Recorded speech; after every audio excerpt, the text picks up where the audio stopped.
ഇതാണ് കാവ്യ റിസോർട്ട്സ്. നേരത്തെ ഇത് ലീഫ് ഹോസ്പിറ്റാലിറ്റി എന്നൊരു കമ്പനിയായിരുന്നു. അത് കഴിഞ്ഞിട്ടാണ് ഇത് കാവ്യയിലേക്ക് മാറിയത്. മാനേജ്മെൻറ്റ് മാറിയെന്നേ ഉള്ളൂ. ഇതെല്ലാം ശരിക്കും ഒരു മഡ് ഹൗസ് മോഡലിൽ പണിതേക്കാണ്. ശരിക്കും ഇത് മഡ് ഹൗസ് എന്നല്ല, മഡ് ഹൗസ് പോലെ തോന്നിപ്പിക്കുന്ന കോൺക്രീറ്റ് കൊണ്ടുണ്ടാക്കിയേക്കാണ്. അതായത് ഇതിൽ സൺഷെയ്ഡ്സ് ഒന്നും ഉണ്ടാവില്ല. 2021 ഇവിടെ ആയിരുന്നു എൻ്റെ ജോലി. അന്നിവിടെ കുറേ ബുദ്ധിമുട്ടായിരുന്നു ശരിക്കും. ഇപ്പോൾ ഇത് കാവ്യ റിസോർട്ട്സും പറഞ്ഞിപ്പോൾ തുടങ്ങി കഴിഞ്ഞു. ഇവിടെ ഇപ്പോൾ എനിക്ക് തോന്നുന്നത് ഒരു ദിവസം താമസിക്കാൻ തന്നെ നേപ്പാളി 35,000 റുപ്പീസ് അങ്ങനെയാണ് ഫോർ 1 ഡേ. പക്ഷേ ഇത് നല്ല രസമുള്ള സ്ഥലമാണ്. ഞാൻ പിന്നെ എൻ്റെ പഴയ നോസ്റ്റാൾജി കാരണം വന്നേ ഉള്ളൂ കാണാൻ വേണ്ടിയിട്ട്. ഞാനീ നടക്കുന്നത് ഇവിടെ ഒരു സ്പാ ഉണ്ട്. റിസോർട്ട് മാത്രമല്ല, സ്പാ ഉണ്ട്. ഞാനിവിടെ ഉണ്ടായിരുന്ന സമയത്ത് സ്പാ വർക്കിംഗ് കണ്ടീഷൻ ആയിരുന്നില്ല, തുടങ്ങുന്നേ ഉണ്ടായിരുന്നുള്ളൂ. ഞാൻ പോലും ശരിക്കും കണ്ടിട്ടില്ല. പക്ഷേ ഇവിടെ ഒരു കോയൽ കിണറൊക്കെ ഉണ്ട് പോണ വഴിക്ക്. അത് ഇങ്ങനെ നടക്കുമ്പോൾ കാണില്ല, പക്ഷേ ഇവിടെയൊക്കെ ഉണ്ട്. ഈ വഴിക്കൂടെ പോയി കഴിഞ്ഞാൽ അടിയിലേക്ക് പോകാം. പക്ഷേ ഞാൻ അടിയിലേക്ക് പോകാതെ സ്പായിലേക്ക് പോകാമെന്ന് വെച്ചു. കാരണം സ്പാ ഞാൻ കണ്ടിട്ടില്ലല്ലോ. ഇപ്പോൾ അങ്ങോട്ടേക്കുള്ള വഴിയൊക്കെ നന്നാക്കിയിട്ടുണ്ട്. കാരണം ഈ റിസോർട്ട് ഫങ്ഷണലായ സ്ഥിതിക്ക് എല്ലാം ഗ്രാൻഡായിട്ട് വെച്ചിട്ടുണ്ട്. ഇവിടെ ഒരു പാർക്കിംഗ് ആണ് നേരെ പോയാൽ. അതിൻ്റെ അടിയിലാണ് സ്പാ ഞാൻ ആദ്യമായിട്ട് തന്നെ കാണാൻ പോവുകയാണ്.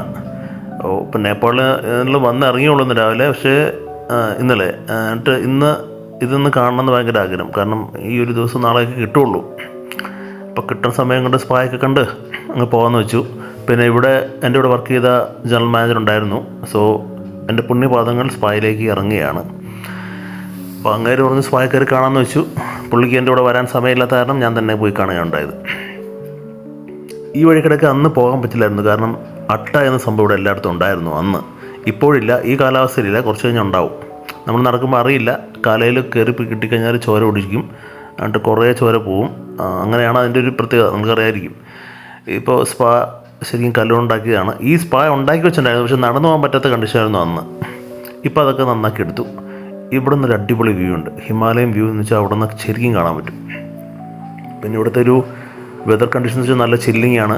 2100 സംതിങ് മീറ്റർ ഉയരത്തിലാണ് ഭക്തപൂർ സിറ്റിയിൽ നിന്ന്. ഭക്തപൂരിൽ നിന്ന് ഒരു 13 കിലോമീറ്റർ ഉള്ളൂ ഇവിടെ. ഇത് ചകുനാരായൺ മുനിസിപ്പാലിറ്റി എന്ന സ്ഥലത്ത്, അവരുടെ മുനിസിപ്പൽ റീജിയനിൽ പെടും ഇതെല്ലാം. ഇവിടെ ഞാൻ പറഞ്ഞ പോലെ ഒരു ദിവസം 35,000 രൂപ വെച്ച് കൊടുക്കേണ്ടി വരും, നേപ്പാളി റുപ്പീസ്. പക്ഷേ അത് വർത്താണ്. ഇതിൻ്റെ ഉള്ളിലാണ് സ്പായുടെ ഏരിയ. ഞാൻ ഉള്ളിലേക്ക് കിടക്കുന്നില്ല. ഞാനിപ്പോൾ കണ്ട വ്യൂ ഒന്നുകൂടെ കാണാൻ വേണ്ടി ഞാൻ പോവുകയാണ്. കാരണം വ്യൂ അടിപൊളി വ്യൂ ആണ്. ആ വ്യൂ കാണാൻ വേണ്ടി ഞാൻ ഇവിടെ വന്നത്. ഈ വ്യൂ ഇത് മേഘങ്ങളുള്ള കാരണം, അല്ലെങ്കിൽ ചുറ്റും ഹിമാലയാസ് കാണാൻ പറ്റും. മഞ്ഞ് അണിഞ്ഞു നിൽക്കുന്ന ഹിമാലയാസ് 8 മൗണ്ട് എവറസ്റ്റ് ഉൾപ്പെടെ, അല്ലെങ്കിൽ മൗണ്ട് എവറസ്റ്റ് കൂടാതെ 8 ഹൈ പോയിൻറ്റ്സ് ഇതിൻ്റെ ഉള്ളിൽ നിന്ന് കാണാൻ പറ്റും. ഞാൻ സ്ഥിരം കണ്ടിരുന്ന കാഴ്ചയായിരുന്നു. ഇവിടെ നിന്ന് അടിപൊളി വ്യൂ എന്ന് വെച്ചാൽ അടിപൊളി വ്യൂ. നമുക്കിത് പറഞ്ഞറിയിക്കാൻ പറ്റാത്തൊരു സംഭവമാണ്. വശമുണ്ടെങ്കിൽ ഒന്ന് പോയി കാണുക എന്നെനിക്ക് പറയാനുള്ളൂ. വശമില്ലെങ്കിൽ പോയി കാണണ്ട, ഇങ്ങനെ ഉണ്ടായാലും മതി. എന്തായാലും കാണാൻ അടിപൊളി വർത്തായ ഒരു ഏരിയ തന്നെയാണ്. ആക്ച്വലി ഇതിൻ്റെ ബാക്കിൽ ശരിക്കും ചുറ്റും ഹിമാലയമാണ്. നല്ല ക്ലൈമറ്റ് ആണെങ്കിൽ അത് മേഘം ഇല്ലെങ്കിൽ ശരിക്കും ഹിമാലയം കാണാൻ പറ്റും. ചുറ്റും ഹിമാലയമാണ്. ഞാൻ സാധാരണ അന്നോട് വർക്ക് ചെയ്തപ്പോൾ ദിവസം രാവിലെ നമ്മൾ എണീക്കുന്ന തന്നെ ഈ ഹിമാലയം കണ്ടാണ്. ഭയങ്കര ബ്യൂട്ടിഫുള്ളാണ്. ഇത് കാണാൻ വേണ്ടിയിട്ടാണ് ഞാൻ മെയിനായിട്ട് ഇവിടെ വന്നത്. അപ്പോൾ പഴയ എംപ്ലോയി എന്ന നിലയ്ക്ക് ഇവിടെ, അല്ലെങ്കിൽ പഴയ ഇവിടുത്തെ ജോലി ചെയ്ത ആളെന്ന നിലയ്ക്ക് ഞാൻ ഒന്ന് കയറി ചോദിച്ചപ്പോൾ കയറി ഈ ഒറ്റ വ്യൂക്ക് വേണ്ടിയാണ് ഞാൻ ഈ നേപ്പാൾ വരെ വന്നത്. ഇത് അടിപൊളി വ്യൂ ആണ്. പക്ഷേ ഇപ്പോൾ ഹിമാലയം കാണാൻ പറ്റില്ല, കാരണം ഇപ്പോൾ മേഘമുണ്ട്. അതൊരു 2-3 മാസങ്ങളിൽ എനിക്ക് തോന്നുന്നു, ജൂൺ, ജൂലൈ, ഓഗസ്റ്റ് എന്ന് തോന്നുന്നു, അന്ന് ഹിമാലയം കാണാൻ പറ്റും. അന്നാണ് നാഗർകോട്ടിൽ വരേണ്ടത്. ഞാൻ പറഞ്ഞ മാസങ്ങൾ ഒക്ടോബർ, നവംബർ, പിന്നെ അല്ലെങ്കിൽ ഏപ്രിൽ, മെയ്, ആ മാസങ്ങളിലാണ് വരേണ്ടത് കേട്ടോ. ഈ മേഘങ്ങൾ ഇടയ്ക്കിടെ ഞാൻ പോയിട്ടുണ്ട്. കാരണം അങ്ങോട്ട് പോയി കഴിഞ്ഞാൽ ദുലിഗേർ എന്ന സ്ഥലമാണ്. അപ്പോൾ ആ ദുലിഗേരിലേക്ക് ഞാൻ ബൈക്ക് ഓടിച്ച് പോയിട്ടുണ്ട്. ആ റോഡൊന്നും ഇല്ല, ചുമ്മാ ടാർ റോഡ് വിട്ട് വെറും മൺ റോഡാണ്. അപ്പോൾ മേഘമൊക്കെ ഇറങ്ങി വന്ന് അതിൻ്റെ ഉള്ളിൽ കൂടെ പോയ അനുഭവമൊക്കെ എനിക്കുണ്ടായിട്ടുണ്ട്. ഈ വഴി ഞാൻ അടിയിലേക്ക് പോവുകയാണ്. അടിയിലേക്ക് ഞങ്ങളുടെ ഓഫീസ് അടിയിലായിരുന്നു. അപ്പോൾ അങ്ങോട്ടേക്ക് പോകുന്നൊരു വഴിയാണ്. സ്ഥിരം നടന്നും പിന്നെ ബൈക്ക് ഓടിച്ച് പോകുന്ന വഴിയായിരുന്നു. ഈ നടന്ന് പോയിട്ട് തിരിച്ചു വന്നു കഴിഞ്ഞാൽ നമ്മുടെ പരിപാടി തീരുന്നുള്ള സത്യമാണ്. കാരണം അത്രത്തോളം ഈ കാണുന്ന പോലെ അല്ല. നല്ല കയറ്റം ഇറക്കമാണ്. ഇത് നല്ല ഇറക്കമാണ്. പക്ഷേ ഇറങ്ങി അങ്ങ് അടിയിലെത്തുമ്പോൾ രസമാണ്. കയറി വരുമ്പോൾ അതിലും രസമായിരിക്കും. ഇവിടെ ഫുള്ള് വാട്ടർ പ്രൂഫ് ചെയ്തിരിക്കുകയാണ്. ഈ ബിൽഡിങ്സ് എല്ലാം വാട്ടർ പ്രൂഫ്ഡാണ്. അല്ലെങ്കിൽ ഈ എങ്ങനെയാണ് പ്രഷർ ഗ്രൗണ്ടിങ്, ഇതെല്ലാം ഞാൻ പഠിച്ച് ഇവിടെ വന്നിട്ടാണ്. വാട്ടർ പ്രൂഫിൻ്റെ എല്ലാ രീതികളും ഞാൻ ഇവിടെ വന്നിട്ട് പഠിച്ചിട്ടുണ്ട്. കാരണം ഇവിടെ ഇത് ചെയ്യാണ്ട് ഒറ്റ ബിൽഡിങ് നിൽക്കില്ല. കാരണം ഇതിൻ്റെ ഡിസൈൻ തന്നെ സൺഷെയ്ഡ് ഇല്ലാണ്ടാണ്. അതായത് സകല വെള്ളം അത് വലിച്ചെടുത്തിരിക്കും. പോകുന്ന വഴിക്ക് റൈറ്റ് സൈഡിൽ കാണുന്ന ഒരു വ്യൂ ആണിത്.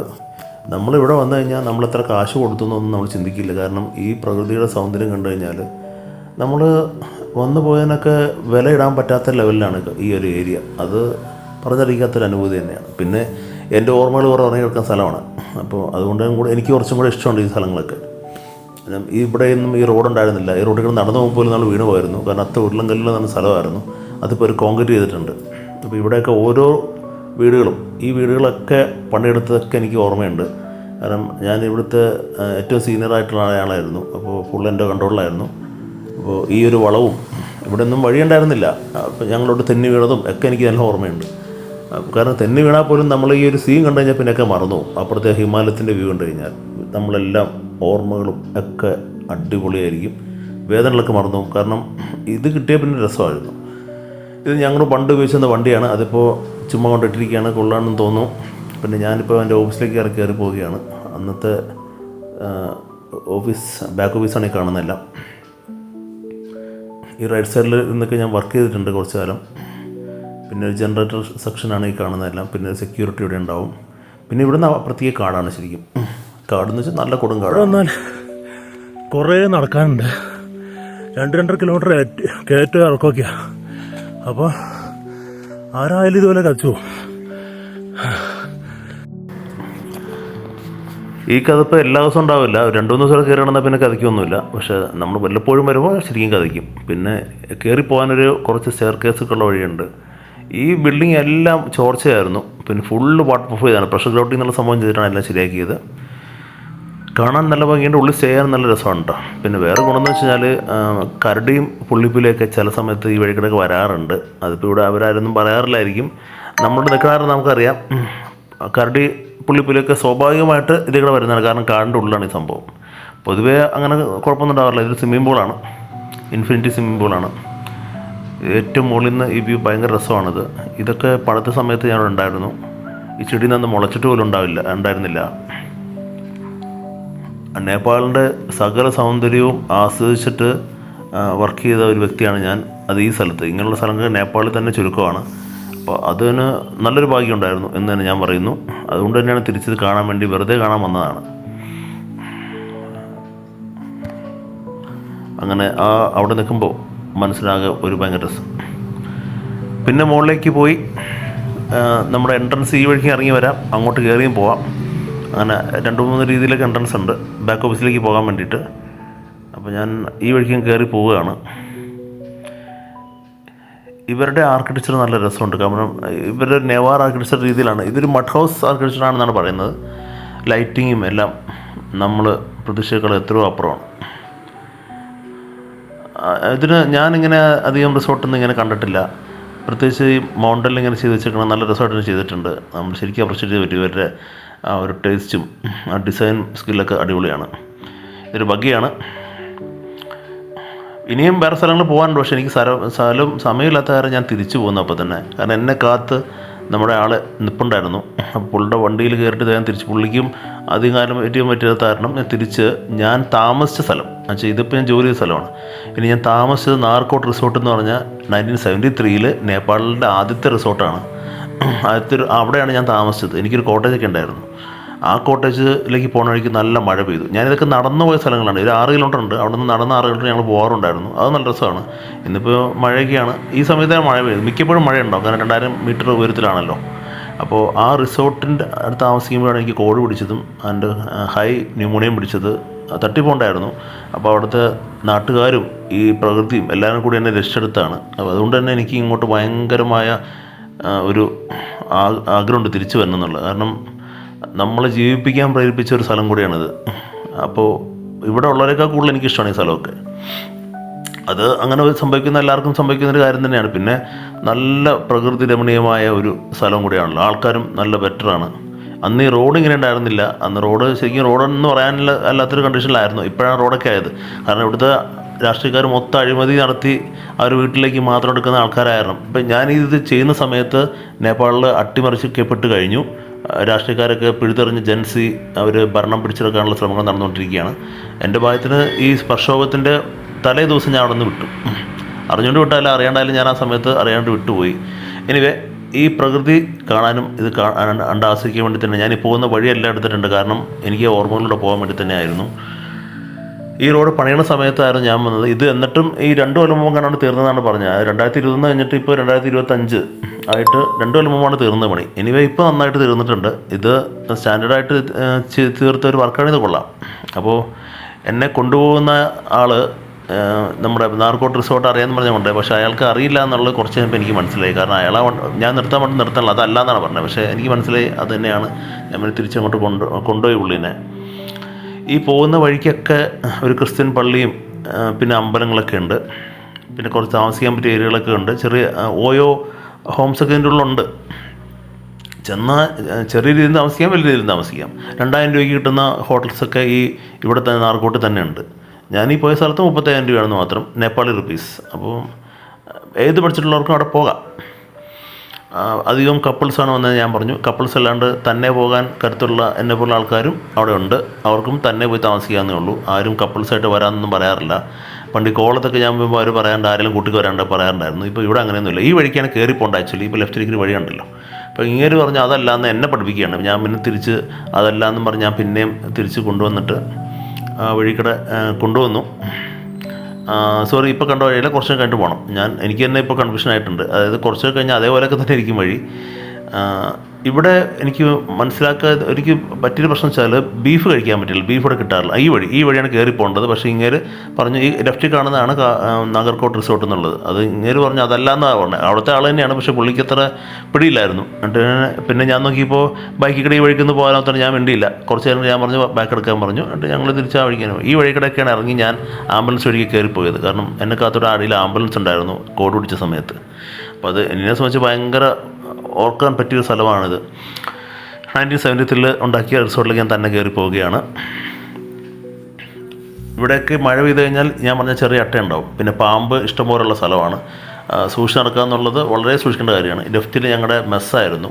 ആ മെസ്സിൽ ഇവരുടെ ഐറ്റംസൊക്കെ കഴിക്കാൻ അത്യാവശ്യം കൊള്ളാം. നമ്മുടെ ഒരു പച്ചരി ചോറാന്ന് മാത്രമേ ബാക്കിയെല്ലാം അടിപൊളിയാണ്. നമ്മുടെ സ്വീറ്റ്സൊക്കെ നന്നായിട്ട് ഉണ്ടാക്കുമായിരുന്നു. ഈ സ്റ്റെപ്പ് കയറി ഇതെല്ലാം ഓരോരുത്തർക്ക് കൊടുത്ത കോട്ടേജാണ്. അപ്പോൾ എനിക്ക് ഇവിടെ നിന്ന് കേട്ട് അങ്ങേയറ്റത്തുള്ളൊരു കോട്ടേജാണ് കിട്ടിയത്. കാരണം ഇവിടെ വച്ചിട്ടാണ് എനിക്ക് ലൈഫിൽ തന്നെ മാറ്റങ്ങൾ കുറേ സംഭവിച്ചത്. അതായത് കോവിഡ് വെറും ബാധിക്കുന്ന പോലെ അല്ലായിരുന്നു ബാധിച്ചത്. എനിക്ക് മാത്രമേ കോവിഡ് ബാധിച്ചിട്ടുണ്ടായിരുന്നുള്ളൂ, വേറെ ആർക്കും ബാധിച്ചിട്ടുണ്ടായിരുന്നില്ല. അപ്പോൾ ഈ കാണുന്ന കോട്ടേജിലായിരുന്നു മുഴുവൻ എനിക്കായിരുന്നു. ഇതിൻ്റെ ഉള്ളിൽ എന്നെ കാണാൻ ആൾക്കാർ വരുമായിരുന്നു. അവസാനം ഞാനിവിടെ തന്നെ ഇറങ്ങിപ്പോയത്, കാരണം ആർക്കും അടുത്ത് വരാൻ പറ്റാത്ത അവസ്ഥയായിരുന്നു. പക്ഷേ ഇതിൻ്റെ ഈ കോട്ടേജായിരുന്നു ഞാൻ പണ്ട് താമസിച്ച കോട്ടേജ് ഇതായിരുന്നു. അപ്പോൾ ഇവിടെ വെച്ചാണ് കോവിഡൊക്കെ പിടിച്ചത്. അപ്പോൾ എനിക്ക് മറക്കാൻ പറ്റാത്തൊരു കോട്ടേജാണ്. നല്ല മഴയുണ്ട്. ജസ്റ്റ് പഴയ ഓർമ്മ വെക്കാണ്ടി വന്നു. സൂപ്പർ സ്ഥലം എന്ന് പറഞ്ഞാൽ ഞാൻ എത്രയോ സ്ഥലങ്ങളിൽ പോയിട്ടുണ്ട്. പക്ഷേ നേപ്പാളിലെ ഈ സ്ഥലത്തെ പറ്റി ഞാൻ അതിലൊക്കെ 10-ൽ 10 കൊടുക്കുന്ന സ്ഥലമാണ്. അത് വെച്ചാൽ അത്രയും സൂപ്പറായിട്ട് എനിക്ക് തോന്നിയ സ്ഥലങ്ങളിൽ ഒന്നാണ് ഈ സ്ഥലങ്ങളും. ഈ നാഗർകോട്ട് റിസോർട്ടിരിക്കുന്ന ഈ സ്ഥലം ഉൾപ്പെടെ ഇത്തിരി പഴയതായിട്ട് തോന്നും, പക്ഷേ അവിടെ താമസം അടിപൊളിയായിരുന്നു. തണുപ്പെന്നൊക്കെ പറഞ്ഞാൽ AC ഇല്ല അവിടെ. AC-യുടെ ആവശ്യമില്ല. ഈ സ്ഥലത്ത് ആർക്കും AC ഇല്ല, ഫാൻ പോലും ഇല്ല. അതിൻ്റെ ഒന്നും ആവശ്യം വരില്ല നമുക്ക്. അത്രത്തോളം തണുപ്പാണ്. എനിക്ക് പിന്നെയും ഫാൻ ആവശ്യമുണ്ടെന്നൊക്കെ തോന്നാറുണ്ടായിരുന്നു. പക്ഷേ എന്നാലും നല്ല കാലാവസ്ഥയായിരുന്നു.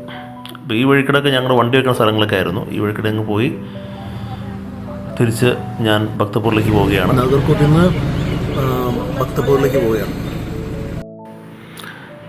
ഇവർ വണ്ടി കയറുമ്പോൾ ഒരു കാര്യം ശ്രദ്ധിക്കും. നമ്മൾ നേപ്പാളിൽ നിന്ന് കണ്ട കുറച്ച് പേർക്കെങ്കിലും മനസ്സിലാവാറുണ്ട്. അപ്പോൾ അവർ സാധാരണക്കാരുടെ അടുത്ത് വാങ്ങിക്കുന്ന ഒരു ടിക്കറ്റ് റേറ്റ് ആയിരിക്കില്ല നമ്മുടെ അടുത്ത് വാങ്ങിക്കുക. ഇത് സെയിം പരിപാടി നമ്മുടെ നാട്ടിലുണ്ട്. ഈ നമ്മുടെ ഹിന്ദിക്കാരുടെ അടുത്ത് ഞാൻ കണ്ടിട്ടുണ്ട്. നമ്മുടെ കണ്ടക്ടേഴ്സ് 10 രൂപ ഉണ്ടെങ്കിൽ അവർ 15 രൂപ വാങ്ങിക്കും. പിന്നെ തിരിച്ചു കൊടുക്കാനൊന്നുമില്ല എന്ന് പറയും. പിന്നെ എനിക്ക് പിന്നെ അതങ്ങ് പോട്ടെന്ന് വയ്ക്കും. കാരണം നമ്മൾ കാർ വരികയാണെങ്കിൽ അതിനൊക്കെ കൂടുതൽ കാശ് കൊടുക്കേണ്ടി വരും. പിന്നെ ഇവർ ഈ വണ്ടിയിൽ പാട്ടൊക്കെ വയ്ക്കും, നേപ്പാളി പാട്ട്. അത് നല്ല രസമാണ് ചില കേൾക്കാൻ. അപ്പോൾ അത് കേട്ട് ഇങ്ങനെ പോകാൻ ഭയങ്കര രസമാണ്. ഈ പ്രകൃതി രമണീയമായ സ്ഥലങ്ങളെ കണ്ടിങ്ങനെ പോകാൻ. അങ്ങനെ നേപ്പാളി പാട്ടിനോട് എനിക്കിഷ്ടമുണ്ട്, നേപ്പാളുകാരോട് ഇഷ്ടമുണ്ട്. നേപ്പാൾ എന്നുള്ള ഈ സ്ഥലത്തോടൊക്കെ എനിക്ക് ഭയങ്കര ഇഷ്ടമാണ്. പിന്നെ പൊക്രയും ഇതേപോലെയൊക്കെ തന്നെ ഉണ്ട്. പൊക്രയ്ക്ക് വേറൊരു സംഭവമാണ് നമുക്ക് തരാനുള്ളത്. ഇത് അങ്ങനെയൊന്നുമല്ല. ഇതൊരു ഹൈ റേഞ്ചിലെത്തിയിട്ട് അവിടുത്തെ ഏറ്റവും നല്ല രസമായ സംഭവങ്ങൾ നമുക്ക് തരിക എന്നുള്ളതാണ് ഈ നാഗർകോട്ട് തരുന്നത്. ഭക്തപൂർ എത്തിക്കഴിഞ്ഞാൽ സമതലമാണ്, പക്ഷേ അവിടെ റിലീജിയസ് ആയ കുറേ സംഭവങ്ങളും കുറേ അടിപൊളി കെട്ടിടങ്ങളൊക്കെയാണ്. അങ്ങനെ എല്ലാം കൊണ്ടും നേപ്പാൾ ശരിക്കും പറഞ്ഞ് ഇവർ നോക്കുകയാണെങ്കിൽ എത്രയോ മുകളിലേക്ക് പോകേണ്ടതാണ് ടൂറിസത്തിൻ്റെ കാര്യത്തിൽ തന്നെ. അതാണെങ്കിൽ എല്ലാം കൊണ്ട് ഫ്രണ്ട്ലിയാണ്. നമ്മൾ കേരളത്തിൽ വെച്ച് നോക്കുമ്പോൾ ഭയങ്കര ഫ്രണ്ട്ലി ആയിട്ട് ആൾക്കാരും എല്ലാം അടിപൊളിയാണ്. അപ്പോൾ താമസിയാതെ തന്നെ നേപ്പാൾ അങ്ങനെ ആവുമെന്ന് ഞാൻ വിചാരിക്കുന്നു. പിന്നെ ഭക്തപൂർ ഇറങ്ങിയിട്ട് പിന്നെയും എൻ്റെ ഓർമ്മകൾ പുതുക്കാൻ വേണ്ടിയിട്ട് അവിടെ ഒരു കുളമൊക്കെ ഉണ്ട്. ഈ കുളത്തെ സൈഡിൽ കിടക്ക് പണ്ട് നടക്കാറുണ്ടായിരുന്നു ഞാൻ. അപ്പോൾ ഈ കുളം ഒന്നോടെ കണ്ട് കുഞ്ചുക പണിയാൻ വേണ്ടിയിട്ട് ഞാൻ ഇതിലേക്ക് നടക്കുകയാണ്. ഇവിടുത്തെ ഒരു ലസ്സിയൊക്കെ അടിപൊളിയാണ് കേട്ടോ. ഇത് ഭക്തപൂരിലെ ഒരു വലിയൊരു കുളമാണ്. ഇതിൻ്റെ അപ്പുറത്ത് തന്നെ കുറേ ഹെറിറ്റേജ് ആയിട്ടുള്ള കുറേ ക്ഷേത്രങ്ങളൊക്കെ ഉണ്ട്. വർഷങ്ങൾക്ക് മുമ്പേ അവിടെ വന്നിട്ടുണ്ട്, സ്റ്റേ ചെയ്തിട്ടുണ്ട്. അപ്പോൾ അതിൻ്റെ ഒരു വീഡിയോ വേറെ ഇംഗ്ലീഷ് ചെയ്തിട്ടുണ്ട്. അതിൽ പോയി ആ ചാനലിൽ പോയി കാണാൻ പറ്റും. ഈ പ്രകൃതി ശരിക്കും നമ്മളെ എന്താ പറയുക, പ്രണയാതുരമാക്കുന്നൊക്കെ പറയില്ല കവി ഭവാനെ പറയുന്നവരെ, അതുപോലെ തന്നെ ആവും. അതേപോലെ മനസ്സുള്ളവർക്കേ പറ്റുള്ളൂ. പിന്നെ ഇതൊക്കെ കണ്ട് ആസ്വദിക്കാനുള്ളൊരു കഴിവ് നമുക്കുണ്ടായിരിക്കണം. അങ്ങനെ ആകുമ്പോൾ ബിൽഡിങ് കാണാനും പുഴ കാണാനും പ്രകൃതി കാണാനും ഒക്കെ രസം നമ്മുടെ ഉള്ളിലുണ്ടാവും. അങ്ങനെ ആകുമ്പോൾ നമ്മൾ കുറച്ചുകൂടെ നന്നാവും പലതുകൊണ്ടും. ഇങ്ങനെ പോകുന്ന സ്ഥലത്തൊക്കെ ഇങ്ങനെ ഒരു മണിയും ഇങ്ങനെ ഒരു പൂജയ്ക്കുള്ള സംഭവം ഉണ്ടാവും. ഇവർ പിന്നെ ഭയങ്കര ഭക്തന്മാരാണ്. അത് അവരിഷ്ടം. പക്ഷേ ആ ഭക്തി കൊണ്ട് അവരുണ്ടാക്കുന്ന സ്ട്രക്ചേഴ്സൊക്കെ അടിപൊളിയാണ്. ഞാനിപ്പോൾ അതേ നോക്കുന്നുള്ളൂ. ഭക്തി കൊണ്ട് അവരുണ്ടാക്കിയ ബിൽഡിങ്സ് എങ്ങനെയാണ് ഇതൊക്കെ നോക്കിയാൽ മതിയല്ലോ. പിന്നെ ഇതെല്ലാ സ്ഥലത്തും ചത്തുരങ്ങളുണ്ടാവും. നമ്മുടെ നാട്ടിലെ പോലെയല്ല, എല്ലാം ഓപ്പൺ സ്പേസ് ആയിട്ട് ആൾക്കാർക്ക് സൊറ പറഞ്ഞിരിക്കാൻ പറ്റിയ സ്ഥലങ്ങൾ എല്ലായിടത്തും ഉണ്ടാവും. ഇത് വേറൊരു കുളം. ഇവിടുത്തെ പണ്ടത്തെ രാജകുമാരി ഇങ്ങനെ ഈ ഓരോ സ്ഥലത്തിലും ഇങ്ങനെ കുളം കുഴിക്കുകയായിരുന്നു. അങ്ങനെ കുഴിച്ചിട്ട് ഇപ്പോഴും ആ കുളം നിൽക്കേണ്ടത് ഇപ്പോഴും ഈ ഇവിടുത്തെ വാട്ടർ സിസ്റ്റം അല്ലെങ്കിൽ വെള്ളമൊക്കെ ഇവിടെ നിന്നായിരിക്കും പോവുക. നമ്മുടെ രാജ്യത്തെ ആൾക്കാർ കുളം കുത്തുമായിരുന്നു. പക്ഷെ ആ കുളം നമുക്ക് കാണാനില്ലായിരുന്നു. കണ്ടോ, പണ്ട് കാലത്തുള്ള വാട്ടർ സപ്ലൈ സിസ്റ്റമാണ് ഇപ്പോൾ കണ്ടത് നമ്മൾ. പിന്നെ അന്ന് പണിത അതേ ബിൽഡിങ്സൊക്കെ ഇപ്പോഴും ഇങ്ങനെയാണ് നിർത്തേണ്ടത്. ഇതിപ്പോൾ പുതിയ ബിൽഡിംഗ് പണിതാൽ പോലും ഇവർ ഈ സ്റ്റൈലിലേ പണിയുള്ളൂ. അങ്ങനെയാണ് അവർ പണിയാൻ സമ്മതിക്കുകയുള്ളൂ. കാരണം അപ്പോൾ അല്ലെങ്കിൽ പിന്നെ ഭക്തപൂറിൻ്റെ ആ ഒരു സംഭവങ്ങൾ മാറിപ്പോവും. അപ്പോൾ പുതിയ ബിൽഡിംഗ് വേറെ ഇതിനും ചെയ്യാൻ പറ്റുന്നില്ല. ഇപ്പോൾ നമ്മൾ ഇവൻ ഫോട്ടോ വെച്ച് ചെയ്യുന്ന പോലെ തന്നെ ഫോട്ടോ വെച്ചിൽ ഹെറിറ്റേജ് ബിൽഡിങ്സ് ഒക്കെ ആണല്ലോ, അത് അതേപോലെ നിർത്തിയേ പറ്റും. ഇതൊക്കെ രാജാവിൻ്റെ കാലത്ത് പണിത ബിൽഡിങ്സ് ആണെന്ന് ഓർക്കണം. ആ കൊത്തുപണിയെല്ലാം കണ്ടാൽ തന്നെ മനസ്സിലാവും. പിന്നെ പലതിൻ്റെ ഉള്ളിൽ മ്യൂസിയങ്ങളൊക്കെ ഇവിടെ ഉണ്ട്. അതിൻ്റെ ഉള്ളിൽ കയറിയാൽ നമുക്ക് വേറെ കാശ് വെക്കണം. എനിക്കിന്ന് സമയമില്ലാത്ത കാരണമാണ്, ഒട്ടും സമയമില്ല. പണ്ടത്തെ ഓർമ്മകൾ പെട്ടെന്ന് പുതുക്കുക എന്നുള്ളൊരു സിറ്റുവേഷൻ ആയ കാരണം ഓടിച്ചാടി നടന്ന് ഓർമ്മ പുതുക്കിക്കൊണ്ടിരിക്കുകയാണ്. ഈ അടിയിലെല്ലാം കല്ല് പായിക്കുകയാണ്. കല്ല് പാകിയത് വർഷങ്ങൾക്ക് മുമ്പ് കല്ല് പാകിയത് തന്നെയാണ്. അതിനൊന്നും ഒരു പ്രശ്നമില്ല. ആ കല്ല് എന്ത് നന്നായിട്ട് പായിക്കും നമുക്ക് കണ്ടാൽ മനസ്സിലാവും. നമുക്കിവിടെ ഇന്നത്തെ കാലത്ത് ടാറിട്ട് അപ്പം തന്നെ പൊളിഞ്ഞു പോണ, മഴ പെയ്ത് ഒളിഞ്ഞു പോണ സംഭവമാണ്. അന്നത്തെ കാലത്ത് വേറെ നല്ല വർക്ക്മാൻഷിപ്പ് നല്ലതായിരുന്നു. ഈ കറപ്ഷൻ കുറവായിരുന്നു. കറപ്ഷൻ അന്നും ഉണ്ടാവാം. ഇപ്പോൾ കർഷകം കൂടി കാരണമാണ് ഇപ്പോഴത്തെ രാഷ്ട്രീയക്കാർ ഇപ്പോൾ നേപ്പാളിലൊക്കെ നമ്മളിപ്പോൾ പ്രക്ഷോഭം ഉണ്ടായപ്പോൾ കുറേ പേർക്ക് മരിച്ചു പോയത്. അതിൽ കുറേ പേർ കൊല്ലുന്നത് ജെൻസി പിള്ളേർ കൊല്ലുന്നത് കാരണം. ഇത് ചത്തുരങ്ങളാണ്. ഈ ചത്തുരങ്ങളിലെല്ലാവരും വയസ്സായ ആൾക്കാരും ചെറുപ്പക്കാരൊക്കെ സൊറ പറഞ്ഞിരിക്കണം കാണാം വൈകുന്നേരമായി കഴിഞ്ഞാൽ. അപ്പോൾ അങ്ങനെയുള്ളത് ഞാൻ പയ്യെ വഴിയൊക്കെ ചോദിച്ചു പോകണം. എൻ്റെ വഴി ഇടയ്ക്ക് തെറ്റിപ്പോയായിരുന്നു. കാരണം എനിക്ക് വേഗം പോവുകയും ചെയ്യണം. അപ്പോൾ ഞാൻ പിന്നെ പട്ടാവ വിളിച്ചിട്ട് പിന്നെ പെട്ടെന്ന് പോയത് കാഠ്മണ്ഡുവിലേക്ക്. കാരണം എനിക്ക് സമയം കീപ്പ് ചെയ്തേ പറ്റും പലയിടത്തും. അതുകൊണ്ട് ഇവിടെയൊക്കെ നമുക്ക് ബാൽക്കണി കാണാം. ഇതിപ്പോൾ ഇവിടെ ഒരു മ്യൂസിയത്തിലേക്ക് ഇറങ്ങി. മ്യൂസിയം അല്ല, ഒരു ഹെറിറ്റേജ് ഏരിയയാണ് ഇവിടെ എല്ലാം. കുറേ അമ്പലങ്ങളൊക്കെ ഉണ്ട്. ശരിക്കും നമ്മൾ ഇന്ത്യക്കാർക്ക് അപ്പുറത്തുകൂടെ വരുമായിരുന്നെങ്കിൽ ഇത്ര 400 രൂപയാണ് കൊടുക്കണമായിരുന്നു. ഇപ്പോൾ ഞാനും പെട്ടെന്ന് എന്നെ കണ്ടപ്പോൾ നേപ്പാളി പോലെ തോന്നിയിട്ടുണ്ടാവും. ആരും ചോദിച്ചില്ല, അല്ലെങ്കിൽ അവർ വന്ന് ചോദിക്കും ക്യാഷ്. നമ്മൾ കൂളായിട്ടൊക്കെ നടന്നു പോയി കഴിഞ്ഞാൽ അവർ കാശ് ചോദിക്കില്ല. കാശ് കൊടുക്കാൻ ഞാൻ റെഡിയായിരുന്നു. പിന്നെ പോയി കൊടുക്കേണ്ട കാര്യമില്ലാത്ത കാരണം അങ്ങനെ പോയത്. കാരണം ഞാൻ സ്ഥിരം പോയ ഒരു വഴിയായിരുന്നു. പിന്നെ ഇടയ്ക്ക് ഇവിടെ വന്നൊക്കെ ഇരിക്കും. ഇങ്ങനെ കുറേ ആൾക്കാരിങ്ങനെ വന്നിരിക്കാറൊക്കെ ഉണ്ട്. അപ്പോൾ ഈ അമ്പലങ്ങളെ കാണാൻ ഭയങ്കര ഭംഗി തന്നെയാണ്. നമുക്കത് പോയി ആസ്വദിച്ച് ഇരിക്കാൻ തോന്നിപ്പോവും. സമയമില്ലാത്ത കാരണം മാത്രമാണ് ഇരിക്കാത്ത അധികം. പിന്നെ ഇവരുടെ സ്ത്രീകൾ ഹൈ മേക്കപ്പ് ആയിരിക്കും. വലിയ പൊട്ടൊക്കെ തൊടാറുണ്ട് അവർ. പിന്നെ അങ്ങനെ തൊട്ടാലും കാണാൻ ഭംഗിയൊക്കെ ഉണ്ട്. വലിയ പ്രശ്നം തോന്നാറില്ല. അവർ മുഖത്ത് വേറെ നമ്മുടെ പൗഡറൊക്കെ ഇട്ട് കുറച്ചും വെളുപ്പിക്കും. ശരിക്കും വെളുത്തിരിക്കുന്ന ആൾക്കാരാണ്, പിന്നെയും വെളുപ്പിക്കും അവർ. പുരുഷന്മാർ പിന്നെ സൗന്ദര്യത്തെ എത്ര നോക്കണമെന്ന് തോന്നുന്നു. കാരണം എന്താണെന്നറിയില്ല, അവരെ കാണാനും കൊള്ളാം, പ്രശ്നങ്ങളൊന്നുമില്ല. ഇത്തിരി പൊക്കം കുറവാന്നേ ഉള്ളൂ. പക്ഷേ പുതിയ തലമുറ പിള്ളേർക്ക് ആണായാലും പെണ്ണായാലും പൊക്കമൊക്കെ ഇഷ്ടം പോലെയുണ്ട്. പഴയ തലമുറക്കാരാണ് ഞാനീ പറഞ്ഞത്. ഇവിടുത്തെ സ്ട്രക്ചറുകൾ അടിപൊളിയാണ്. നമുക്ക് വൈകുന്നേരങ്ങളിൽ വന്നിരിക്കാനോ ഒക്കെ ഇരിക്കാൻ പറ്റിയ സ്ഥലങ്ങൾ തന്നെയാണ് ഇതെല്ലാം. ഇതൊരു മ്യൂസിയം കൂടിയാണ്. അതിൻ്റെ ഉള്ളിൽ കയറാനും വേറെ കാശ് കൊടുക്കണം. നമ്മൾ ടിക്കറ്റ് എടുത്തേ കയറാവും. പ്രത്യേകിച്ച് നമ്മൾ ഇന്ത്യക്കാരെന്ന് പറഞ്ഞാൽ നല്ല ചാർജായിരിക്കും. അതെന്താണെന്ന് എനിക്ക് മനസ്സിലായിട്ടില്ല. ഇന്ത്യക്കാർക്ക് ഇങ്ങനെ കുറച്ച് ചാർജ് ഒഴിവാക്കാമായിരുന്നു. അതെന്തെങ്കിലാവട്ടെ. ഈ കാണുന്ന ഗേറ്റിൽ കൂടെയാണ് ഇങ്ങോട്ട് ഉള്ളിലേക്ക് കയറേണ്ടത്. ഞാൻ അപ്പുറത്തേക്ക് വന്ന കാരണം ഇറങ്ങിപ്പോയാൽ മതി. അപ്പം പിന്നെ ആരും ചോദിക്കില്ല. സോ ആദ്യം വരുന്നൊരു വലിയ അനുഭവമാണ്.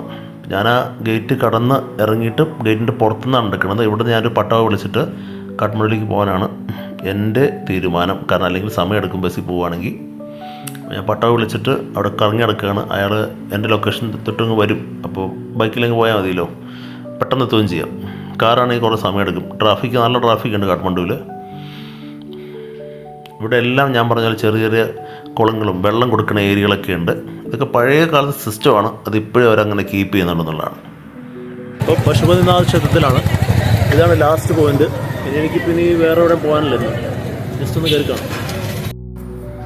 ക്ഷേത്രങ്ങൾ എന്നെ സംബന്ധിച്ച് ഒരു കാഴ്ച വസ്തു മാത്രമാണ്, അതൊരു ആർക്കിടെക്ചറൽ ആയിട്ടുള്ള ഒരു സംഭവം, അത്രയും മാത്രമേ ഞാൻ കാണുന്നുള്ളൂ. അല്ലാണ്ട് വേറെ സാങ്ക്ടിറ്റി ഒന്നും ഞാൻ കാണുന്നില്ല.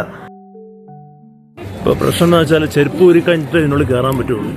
എനിക്കിപ്പോൾ ചെരുപ്പ് ഊരിൻ്റെ ഉള്ളിൽ കയറാൻ തോന്നാനുള്ള ആക്ച്വലി അത്രയ്ക്ക് പരിപാലനമായ സ്ഥലമൊന്നും ലോകത്തെവിടെ ഇല്ല. അതിപ്പോൾ എന്തായാലും പുറത്തുനിന്ന് കണ്ടു പോകാമെന്ന് വെച്ചു.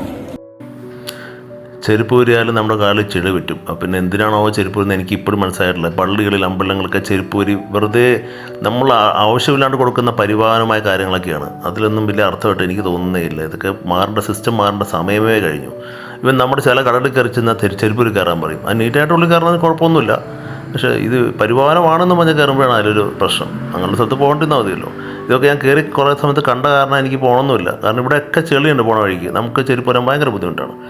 സോ അതുകൊണ്ട് ഞാനിപ്പോൾ തന്നെ നേരെ തിരിച്ച് കാഠ്മണ്ഡുവിലേക്ക് പോകാൻ തീരുമാനിച്ചു. ഇവിടെ ചെരുപ്പ് വെക്കുന്ന സ്ഥലമാണ്. എന്നിട്ട് ഇവിടെ നിന്ന് ചെരുപ്പിലാണ്ട് പോകാൻ പറ്റുള്ളൂ. അതുകൊണ്ട് ഞാൻ ഇവിടെ നിർത്തി. ഇനി ഇന്ദ്രരഥ യാത്രയുടെ ഒരു ദൃശ്യങ്ങൾ കാണാം.